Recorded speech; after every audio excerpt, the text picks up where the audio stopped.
اعوذ باللہ من الشیطان الرجیم بسم اللہ الرحمن الرحیم۔ السلام علیکم ویورز، سنڈے مدرسہ میں آپ کا استقبال کرتی ہوں۔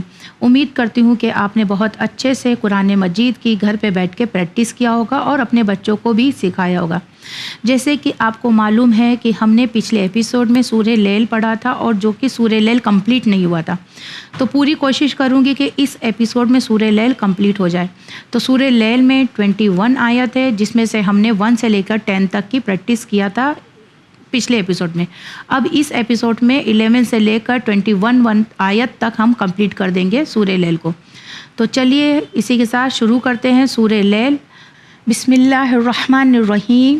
ہماری جو 11 والی آیت ہے، واو زبر وا، میم الف زبر ما، و ما، یا غین پیش یغ، نون یا زنی، یغنی، و ما یغنی، عین نون زبر ان، ہا پیش ہو، انہو، انہو اظہار ہو رہا ہے اس لیے انہو، وما یغنی انہو، میم الف زبر ما، لام پیش لو، مالو، ہا الٹا مد پیش ہو، مالوہو، وما یغنی انہو مالوہو، الف زیر ای، دال الف زبر زا، ایزا، وما یغنی انہو مالوہو ایزا، تا زبر تا، رو دال زبر رد، ترد، دال کھڑا زبر دا،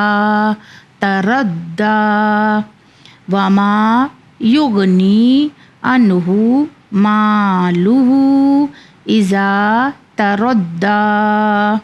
ہماری جو 12 آیت ہے، الف نون زیر ان، نون زبر نا، ان، نون مشدد کا قانون آ گیا، ان، عین زبر آ، لام یا زبر لئی، علی، نون الف زبر نا، علینا، ان علینا، لام لام زبر لل، ہا پیش ہو، للہو، دال کھڑا زبر دا، للہدا، ان علینا للہدا، واو زبر وا، الف نون زیر ان، و ان، نون زبر نا، و ان، لام زبر لا، نون الف زبر نا، لنا، و ان لنا، لام لام زبر لل، الف کھڑا زبر آ، لل آ، خو زیر کھی،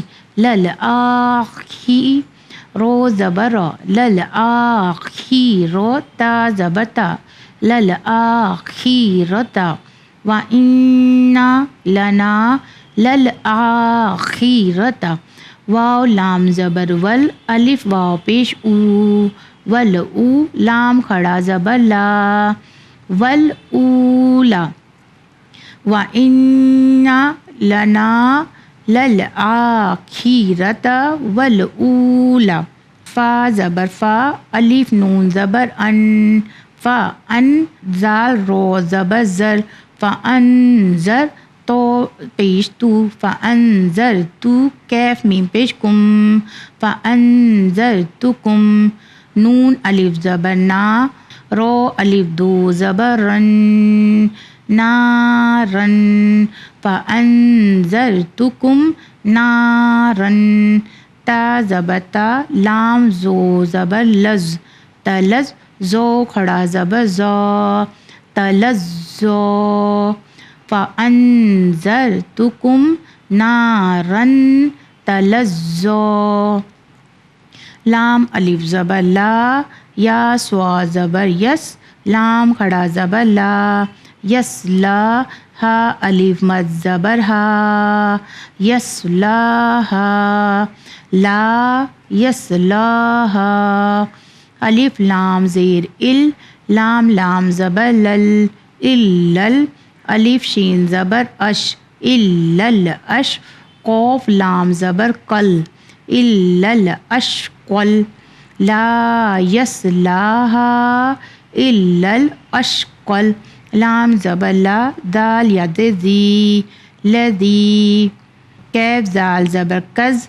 زال زبر زا، کز، با زبر با، کذبا، لا یصلاھا الا الاشقی الذی کذب، واو زبر وا، تا زبر تا، وتا، واو لام زبر ول، لام کھڑا زبر لا، وتولا، لا یصلاھا الا الاشقی الذی کذب وتولا، واو زبر وا، سین زبر سا، وسا، یا پیش یو، وسا یو، جیم نون زبر جن، وسا یو جن، نون زبر نا، وسا یو جن، با پیش بو، وسا یو جن بو، ہا لام زبر حل، وسا یو جن بو حل، الف تا زبر ات،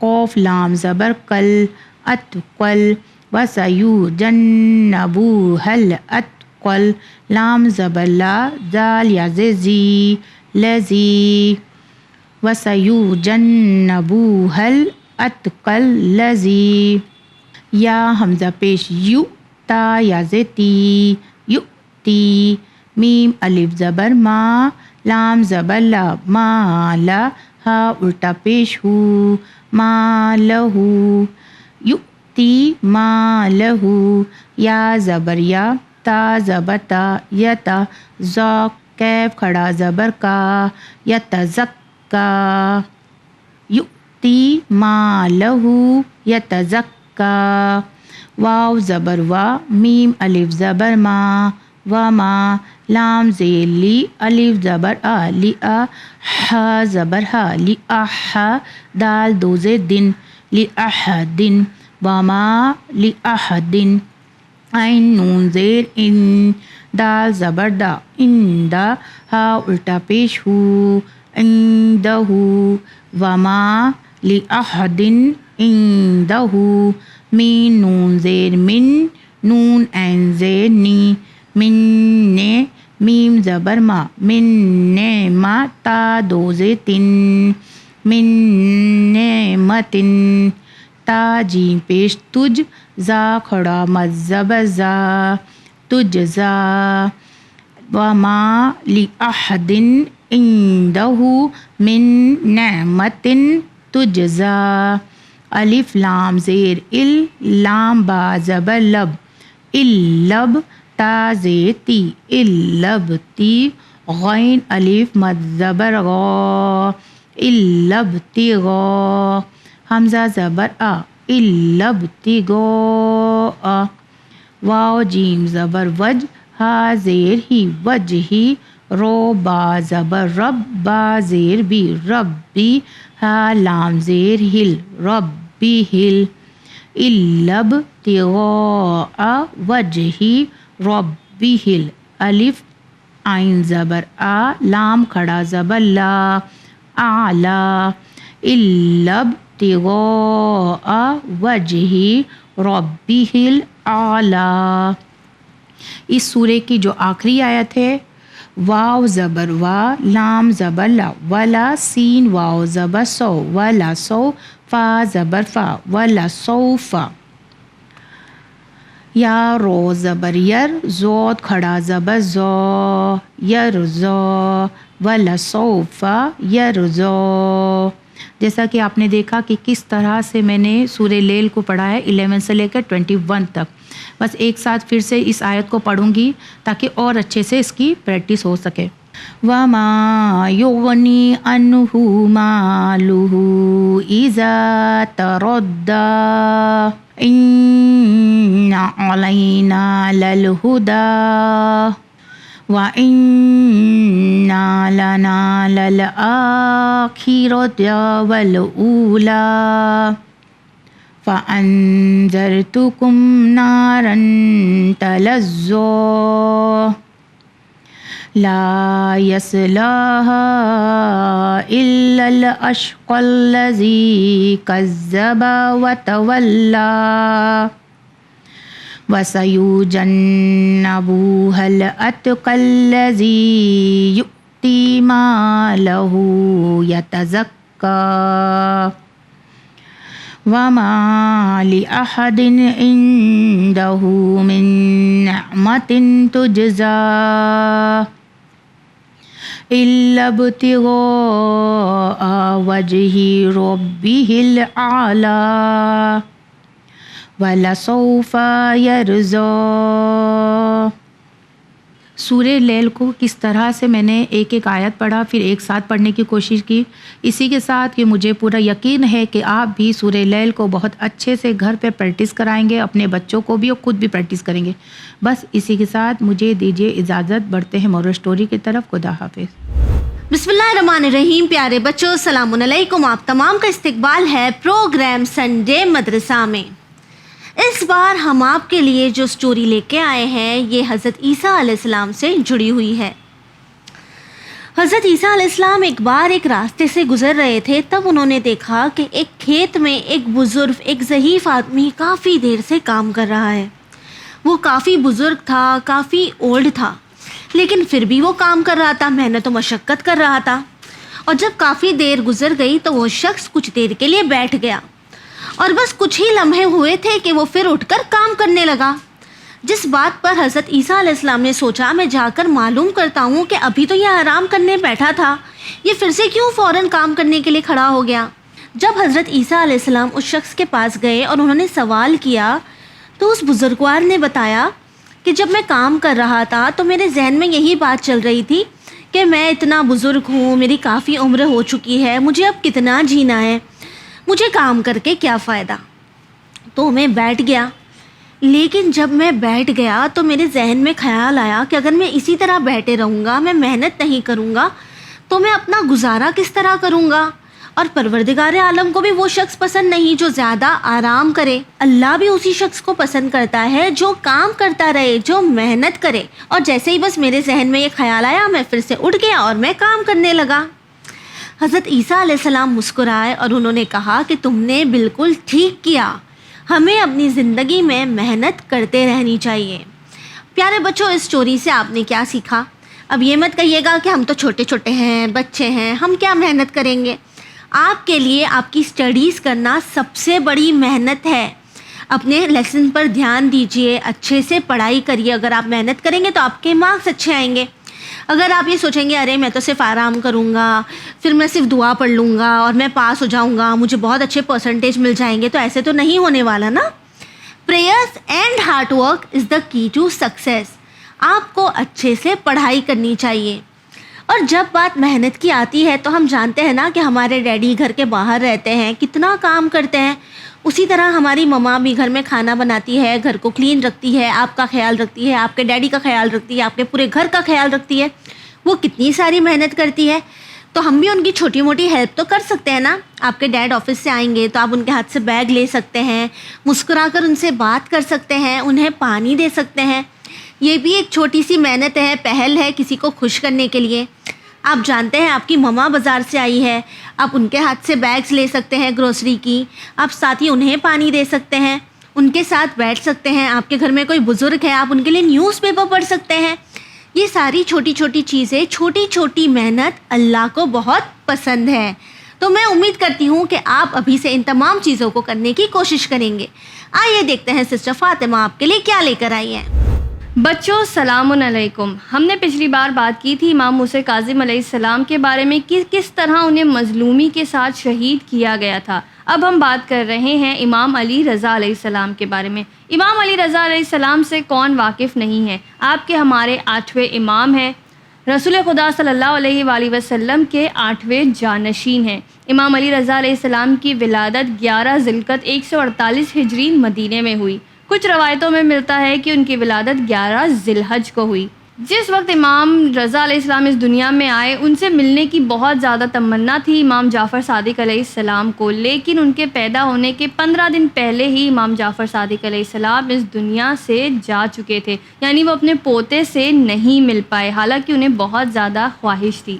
خیر، امام علی رضا علیہ السلام کے بابا ہیں امام موسیٰ کاظم علیہ السلام، ان کی والدہ کا نام ہے بی بی نجمہ خاتون۔ ویسے امام علی رضا علیہ السلام کا نام ہے علی، لیکن ان کے کئی سارے القاب تھے جیسے صابر، رضی، وافی، قرۃ العین المومنین، لیکن جو سب سے زیادہ مشہور ہوا وہ تھا رضا۔ کیا آپ جانتے ہیں بچوں کہ ان کو یہ لقب رسول خدا صلی اللہ علیہ وآلہ وسلم نے دیا تھا، اور رضا کا نام اسی لیے پڑا کیونکہ ان سے ان کے دوست اور دشمن دونوں ہی راضی تھے، اسی لیے انہیں امام علی رضا علیہ السلام کہا جاتا ہے۔ امام علی رضا علیہ السلام نے اپنے بابا کے ساتھ 35 سال مدینے میں گزارے، لیکن اس کے بعد امام موسیٰ کاظم علیہ السلام کو ہارون نے قید کروا لیا اور انہیں بغداد لے جایا گیا۔ یہاں امام علی رضا علیہ السلام مدینے میں اپنے کام انجام دیتے رہتے، جو بھی امامت کی ذمہ داریاں ہوتی ہیں انہیں پورا کرتے۔ کیا آپ جانتے ہیں بچوں، جس طرح امام محمد باقر علیہ السلام اور امام جعفر صادق علیہ السلام سے بہت ساری سائنسز ہمیں ملتی ہیں، ویسے ہی امام علی رضا علیہ السلام سے ہمیں میڈیکل سائنس کے بارے میں بہت کچھ پتہ چلتا ہے۔ یہاں تک کہ اگر آپ جانتے ہوں تو طب رضا بہت ہی زیادہ مشہور ہے، کیونکہ امام علیہ السلام نے بہت ساری چیزیں کی، کون سے پھل میں کیا فائدہ ہے، کون سے کھانے سے کیا فائدہ پہنچتا ہے، یا کیا کھانے سے نقصانات ہوتے ہیں، یہ سب کچھ بتایا ہے۔ آج ہم دیکھتے ہیں کہ کوئی نیوٹریشنسٹ اگر ہمیں بتاتے ہیں آپ یہ کھائیے آپ کی صحت کے لیے فائدہ ہوگا، آپ وہ مت کھائیے نقصان ہوگا، تو ہم کتنے اچھے سے فالو کرتے ہیں انہیں، اور ہم سنتے ہیں اور ہم ان چیزوں کو اپنے کھانے سے نکال دیتے ہیں۔ لیکن اصلی جو ساری سائنس کی جو نالج ہے وہ ہے در اہل بیت علیہ السلام کے پاس، یعنی وہ جو آپ کو بتائیں وہی صحیح ہوتا ہے۔ ایک وقت کا واقعہ ملتا ہے کہ امام علی رضا علیہ السلام، آپ جانتے ہیں بچوں آج جیسے ہمارے گھروں میں پرائیویٹ باتھ رومز ہوتے، ایسا نہیں ہوتا تھا، نہانے کے لیے باہر جانا پڑتا، باہر حمام ہوا کرتے اس زمانے میں۔ تو امام حمام گئے ہوئے تھے، وہاں پر ایک آدمی تھا جو امام سے واقف نہیں تھا، اس نے امام کو آتا دیکھا تو اس نے کہا کہ آپ وہ صابن اٹھا کے ذرا میری پیٹھ پر لگا دیجئے، اور امام نے بالکل ایسے نہیں کہا کہ میں 8واں امام ہوں اور میں رسول اللہ کا جانشین ہوں، تم مجھ سے یہ کام کروا رہے ہو، کوئی ہم سے کہے تو ہم تو آفینڈ ہو جائیں۔ لیکن امام نے خاموشی سے وہ صابن اٹھایا اور اس کی پیٹھ پر لگا دیا۔ پھر جب وہ نہا کے نکلا تو جو حمام میں جو دیکھ ریکھ کرتے ہیں اس نے اسے بتایا کہ تم جانتے ہو تم نے یہ کس سے کرنے کے لیے کہا؟ تو اس نے کہا نہیں میں تو نہیں جانتا۔ تب اس نے بتایا کہ یہ امام علی رضا علیہ السلام تھے، یہ رسول اللہ کے جانشین ہیں، اولاد رسول ہیں۔ تب وہ آدمی بہت زیادہ شرمندہ ہوا اور اس نے آ کے امام سے کہا کہ یا امام میرا وہ مطلب نہیں تھا، میں آپ کو پہچانتا نہیں تھا۔ تب امام نے اسے بہت ہی اچھے انداز میں کہا کہ کوئی بات نہیں، مجھے برا نہیں لگا، اور ایک دوسرے کی ہمیں اسی طرح مدد کرتے رہنا چاہیے۔ یعنی آپ سوچ سکتے ہیں اتنی بڑی ہستی اور اتنے زیادہ ہمبل مزاج، امام سے کچھ سیکھے نہ سیکھے ایٹ لیسٹ ہمیں سمپلسٹی اور ہمبلنس تو ضرور سیکھنی چاہیے۔ بچوں آج کے ایپیسوڈ میں اتنا ہی، آپ دیکھتے رہیے سنڈے مدرسہ۔ دیکھتے ہیں سسٹر سکینہ ہمارے لیے کون سی سورہ کی تفسیر لائی ہیں۔ مجھے دیجیے اجازت، شکریہ، خدا حافظ۔ السلام علیکم بچوں، آج کے ایپیسوڈ میں ہم سورہ واقعہ کی تفسیر کو ڈسکس کر رہے ہیں۔ سورہ واقعہ قرآن کا 56 نمبر کا سورہ ہے، اور یہ سورہ ایک مکی سورہ ہے، یعنی یہ سورہ مکے میں نازل ہوا تھا۔ اس سورہ میں ٹوٹل 96 آیتیں ہیں، اور یہ سورہ آپ کو قرآن کی 27 پارے میں ملے گا۔ ہم نے آیت نمبر 1 سے لے کے 45 تک پچھلے کچھ ایپیسوڈ میں ڈسکس کر لیا ہے، تو اگر آپ نے نہیں دیکھا ہے تو ضرور جا کے ان ایپیسوڈ کو دیکھیے، اور آج کے ایپیسوڈ میں ہم آیت نمبر 46 سے کنٹینیو کریں گے۔ تو آئیے آج کی تفسیر کو سٹارٹ کرتے ہیں۔ بسم اللہ الرحمن الرحیم۔ آیت نمبر 46، وَقَانُوا يُصِرُّونَ عَلَى الْحِنْثِ الْعَظِيمِ۔ اس آیت میں اللہ فرماتا ہے اور بڑے بڑے گناہوں پر اصرار کرتے تھے۔ تو آیت نمبر 46 میں اللہ میں بتا رہا ہے کہ کچھ طرح کے لوگ ہوں گے آخرت میں جن کے نامہ اعمال ان کے لیفٹ ہینڈ میں دیے جائیں گے، اور ان پر آخرت میں عذاب نازل کیے جائیں گے۔ اور ان لوگوں کے بارے میں اللہ ہمیں اس آیتوں میں بتا رہا ہے کہ وہ لوگ گناہ سے پرہیز نہیں کرتے تھے اور بڑے بڑے گناہوں کو بہت ہی آسانی سے انجام دیتے تھے۔ آیت نمبر 47، وَقَانُوا يَقُولُونَ أَإِذَا مِتْنَا وَكُنَّا تُرَابًا وَعِظَامًا أَإِنَّا لَمَبْعُوثُونَ۔ اس آیت میں اللہ فرماتا ہے اور کہتے تھے کہ کیا جب ہم مر جائیں گے اور خاک اور ہڈی ہو جائیں گے تو ہمیں دوبارہ اٹھایا جائے گا۔ تو اللہ اس آیت میں بتا رہا ہے کہ وہ لوگ دنیا میں کس طرح کے سوال کرتے تھے اور اس حساب سے اس دنیا میں کام انجام دیتے تھے۔ تو وہ لوگ پوچھتے تھے کہ کیا جب ہم مر جائیں گے تو خدا ہمیں پھر سے اٹھائے گا؟ جب ہم خاک، مٹی اور ہڈی ہو جائیں گے اس کے بعد کیا اللہ ہمیں اٹھائے گا؟ آیت نمبر 48، أَوَآبَاؤُنَا الْأَوَّلُونَ۔ اس آیت میں اللہ فرماتا ہے کہ کیا ہمارے باپ دادا بھی اٹھائے جائیں گے؟ تو اس آیت میں اللہ بتا رہا ہے کہ وہ لوگ یہ بھی کویشچن کرتے تھے کہ کیا اللہ ہمیں اٹھائے گا، اور کیا ہمارے باپ داداؤں کو بھی اللہ اٹھائے گا؟ جب وہ مر جائیں گے تو کیا اللہ انہیں اٹھا سکے گا؟ یعنی یہ کویشچن اللہ کی توانائی پہ کویشچن کرتا ہے۔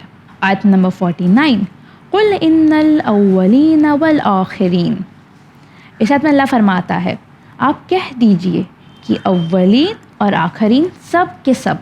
تو آیت نمبر 49 میں اللہ کہہ رہا ہے کہ آپ کہہ دیجئے، رسول اللہ سے کہہ رہا ہے کہ تمام لوگوں سے کہہ دیجئے کہ اللہ اولین سے لے کے آخرین تک تمام لوگوں کو اٹھائے گا، یعنی جو انسان پہلا انسان جو گزرا ہوگا، جو دنیا سے چلے گیا ہے اسے بھی، اور جو آخر انسان جو دنیا سے جائے گا اسے بھی، تمام لوگوں کو اللہ پھر سے اٹھائے گا۔